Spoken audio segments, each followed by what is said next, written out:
Deuteronômio capítulo 31, verso 8. O próprio Senhor irá à sua frente e estará com você. Ele nunca o deixará, nunca o abandonará. Não tenha medo, não desanime. Deuteronômio capítulo 31, verso 8. Muito bom dia para você, que Deus te abençoe nessa manhã. É uma alegria mais uma vez podermos estarmos juntos aqui para estudarmos um capítulo da palavra do Senhor. Palavras belíssimas para nós, para mim e para você nessa manhã. Não desanime, o Senhor vai estar à tua frente, não tenha medo. Deus vai estar na tua companhia. Deixe-me falar uma coisa. Tem algum exame hoje para ser feito e está um pouco assustado? É o que a Bíblia fala para mim e para você, não tenha medo. Não desanime, não se assuste. Deus vai estar à tua frente. Tem algum problema difícil familiar para ser resolvido hoje? Não desanime, não tenha medo. Deus vai estar à tua frente. Qualquer dificuldade que em algum momento agora, hoje, você sinta, tenha certeza disso. Se lembre dessas palavras. Deuteronômio capítulo 31, verso 8. O Senhor vai estar à tua frente, não tenha medo, não desanime. Ele vai estar na tua companhia. Nós estamos estudando agora, nesse período, as epístolas à igreja de Corinto. E nessa manhã quero convidar você a abrir a sua Bíblia no capítulo 5, no verso 7. Lançai fora o velho fermento, para que sejais nova massa, como sois, de fato, sem fermento, pois também Cristo, nosso Cordeiro Pascual, foi imolado. Os capítulos que antecedem ao capítulo 5, os capítulos tratavam de relacionamentos. E o apóstolo Paulo sabia perfeitamente que a igreja de Corinto tinha alguns problemas com respeito ao ciúme, alguns problemas de partidarismo. Alguns escolhiam um partido em vez de um outro dentro da igreja. Alguns consideravam alguns dons melhores do que outros. E isso, consequentemente, iria enfraquecer a igreja, iria enfraquecer na pregação do evangelho.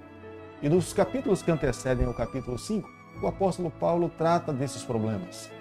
Mas no capítulo 5, ele aqui agora traz à tona questões mais sérias que entendo que eram questões morais. Ele cita no capítulo 5, no verso 1, e diz o seguinte, que ali naquela igreja de Corinto havia filho que estava dormindo com a sua própria mãe. Isso era incesto. Consequentemente, aqui agora o apóstolo Paulo, tratando desse problema, ele estava dizendo para a sua igreja que uma igreja que estivesse vivendo dessa forma, a sua reputação, a sua imagem seria um empecilho no cumprimento da missão.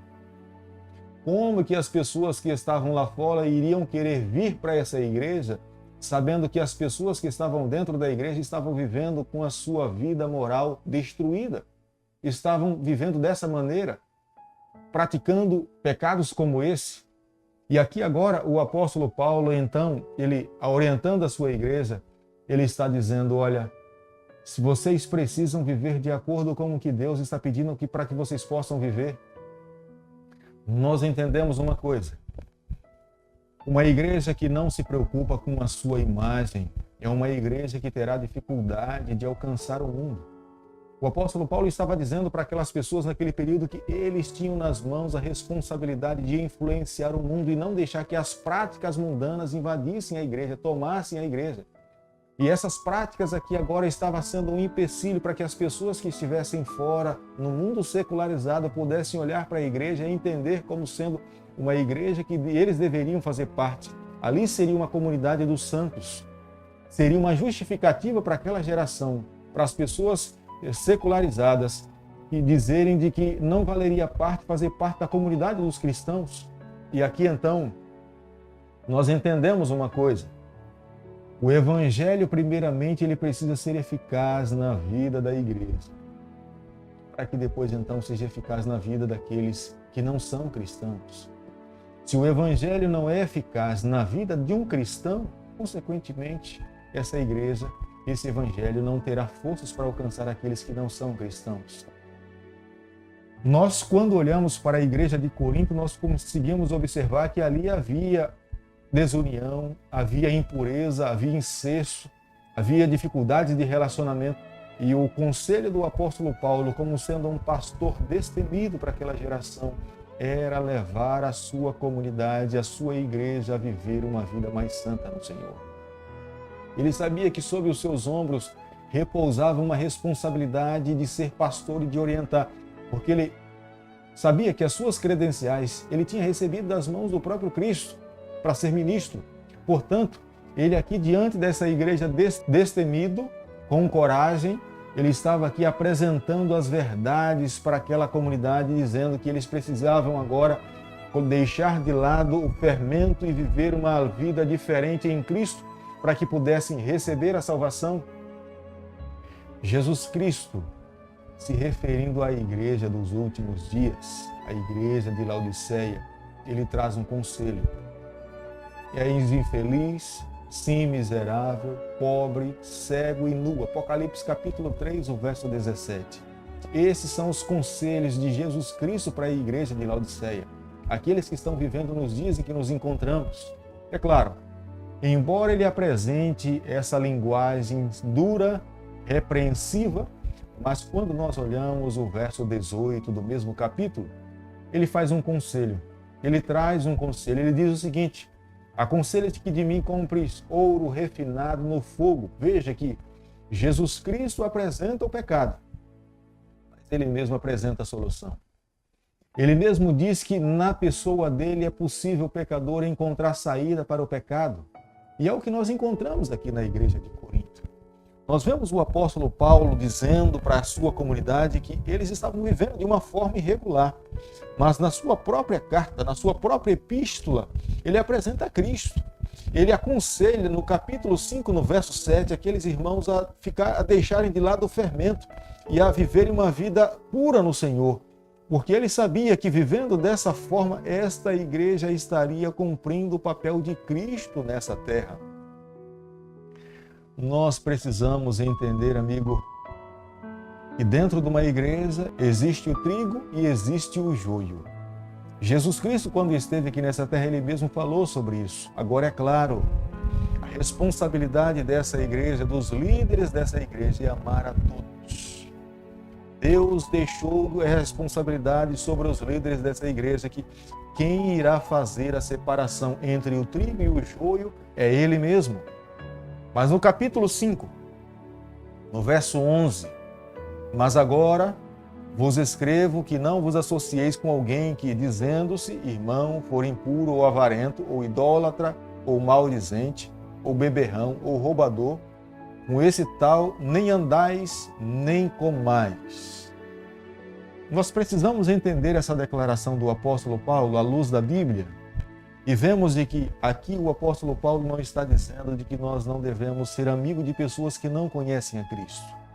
Mas ele está dizendo, bom, se dentro da igreja existem pessoas que vivem com tais práticas e que foram orientados, que líderes procuraram, oraram com eles, jejuaram com eles, os aconselharam, apresentaram as verdades na palavra de Deus, e essas pessoas resolveram dissolutamente viver no pecado, no fundo envolvido na lama do pecado, então a igreja agora precisa orientá-los de que eles devem viver a vida deles.